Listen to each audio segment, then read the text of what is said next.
Hello everyone and welcome to another Minecraft Snapshot video. In today's video we will be covering Snapshot 25W36A, which will be featured in the upcoming Upper Age drop later this fall.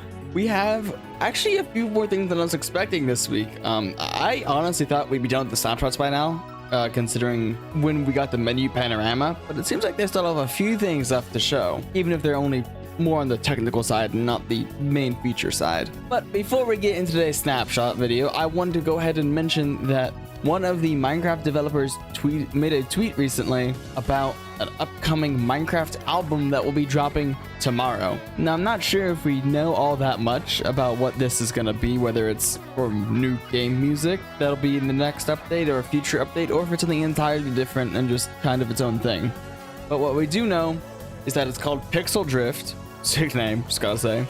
It has 11 unnamed songs, has some nice cover art. Actually, ooh, it's kind of fire. And finally, there are no artists attributed to the album currently. Yeah, that comes out tomorrow, so if you guys are interested, make sure you go check that out. With that being said, it's time to get into this week's snapshot. We gotta talk about a small developer's note here at the top of the snapshot page. This snapshot brings a large change to how we collect and draw block entities and particles. We don't anticipate any change of behaviors, so please keep an eye out and report anything suspicious as a bug. Thank you. So there have been a few particle changes that I'll talk about later, but yeah, if you guys see any bugs, as always with the snapshot, go to the Mojang bug reporting site and make sure they know about it. It's the whole point of these snapshots after all. Talking about those particle changes, we have some performance improvements in today's snapshot. So any particles that a player cannot see will now no longer be rendered, which should hopefully improve performance for obvious reasons. And then there's a few other changes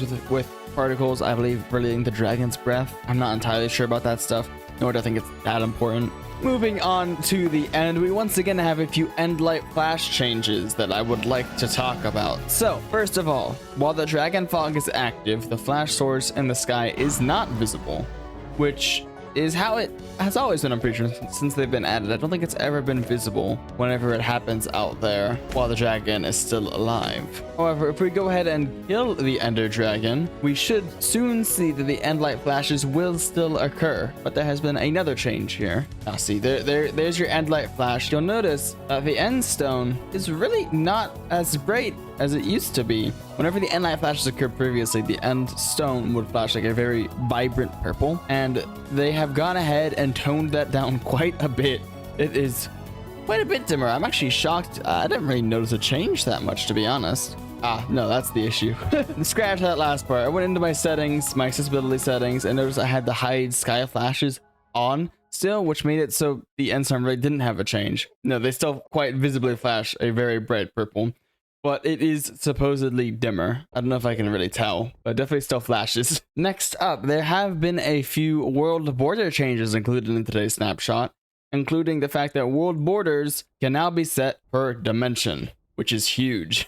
But now we have the world border set up in the end, so if you go through the portal to the overworld, you'll see that we have no world border here at all. Then we can go ahead and set the world border, make it to 100, and there you go. This is a very, very nice change. So thank you, Mojang. Oh, we got an egg. We have had a few texture changes in today's update as well with the copper lanterns. Ooh, I don't remember them glowing like that. That's kind of cool. And the copper torch. All of these guys' textures have been slightly updated. I think mainly the interior lights, the green lights have been changed, though the exteriors of the lanterns may have also been tweaked a little bit. They've gone ahead and changed the colors slightly to be more discernible for colorblind players. You'll notice they're a lot dimmer than they were before. They're much more vibrant, but I think they look nice still. Going back into our settings menu here, if we go to controls, there's a new feature called double key binding. So before, if you were to, let's say, went ahead and set sneak and strafe right to the same keybind before, only one of them would actually work on that keybind and the other just would not have any inputs available for it. This has now changed because you can now do double key bindings to where, let's say I want to have sneak and my strafe right on left shift. I can set it and then I go out into the game and then I crouch and I'll go ahead and crouch and start moving to the right. While doing this, they have gone ahead and removed the old red warning for overlapping keybinds, and it has now been replaced with a yellow keybind. And when you hover over the keybind, it'll tell you what this is conflicting with. I'm sure there's a lot of interesting stuff people will come up with to make the game easier to play with these double keybinds. I'm not exactly sure what that could be. Maybe walk forward and sprint. I don't know. I unfortunately am not smart enough for that. But while we're in the keybinds, there's actually one more change that I need to talk about today, which is down here at the bottom. There is a new select on hotbar keybind, which has been added. So before, whenever you were in spectator mode, you'd have to press the middle mouse button in order to bring up your hotbar.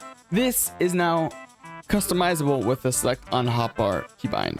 So you can set it to whatever you want, as long as you're in spectator mode. Another new change today, upon opening a command block, if you go ahead and double click a word, it will now highlight the word. It didn't do this before, I guess. It is a little buggy. Sometimes it will highlight 2 words whenever you do it. Sometimes it'll do 1 word and the space. It's a little buggy and might need a bit of tuning. We've had a singular shelf change. Powered shelves can now only connect to fellow powered shelves as long as they're facing the exact same direction as such. So if we go ahead and add a shelf here and then go ahead and power, I guess before this would connect to these 3 powered shelves, and obviously powered shelves act as hotbar swappers. So I guess this would apply to those as well and have like a 4 wide thing, but this will no longer work, I suppose. Quick code of conduct changes. Just formatting codes are now stripped from code of conduct files. I don't really know what that means. I'm stupid. That's not new, but it's a change. Now it's time for the big change this week. There is a new summon only entity called the mannequin. And in my mind, I compare this quite heavily to the player heads that we got a few snapshots ago. So if we do /summon mannequin, you'll see that we have a Steve who is it's just a Steve. I mean, it's a mannequin. It's a player entity without a player controlling it. So you can punch it, you can push it, it interacts with the environment. If you get a water bucket, it'll go ahead and move with the water bucket. Oh, I didn't want it to go that way. It's got the same amount of health as a normal player, and it isn't actually targeted by mobs. So if we get a creeper, you'll see that it just kind of stands there and chills, and actually likes me, I guess.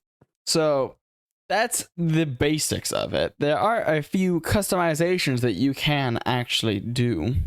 Now, I'm sure there's going to be a lot more than I show you in today's video, because like I said, I don't really know how commands work. But if we go ahead and type in the summon command and go ahead and give it a profile to work off of, we can go ahead and spawn in any Minecraft player that you want, as long as you know their username.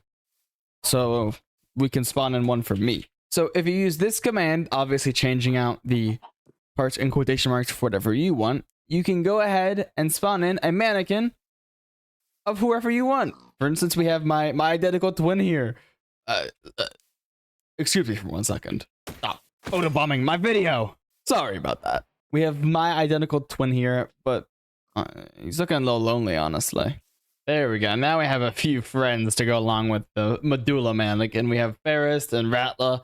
Obviously, you could choose any skin you want, so I just wanted to show you guys some examples. It does bring along their capes, just their profiles in general.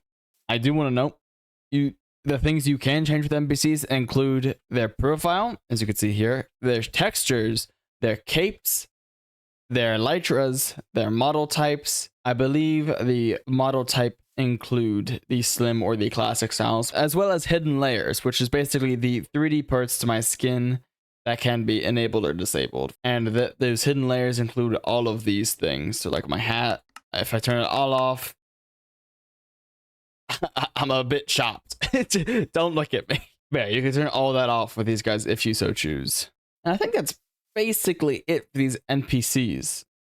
I did want to note, this NPC tag might also be changeable. I don't quite know, but if you go away from it a little bit, you'll see the NPC tag actually goes away, and it is just the usernames. I do like these guys. It can add some life to some worlds, if you so choose. But yeah, I think with all that being said, that is it for today's snapshot video. I hope you all enjoyed. If next week's snapshot has enough stuff in it, I'll cover it as always. But if not, I'll see you all in the next video. As always, I hope you have a good day, and I'll see you all next time. Goodbye.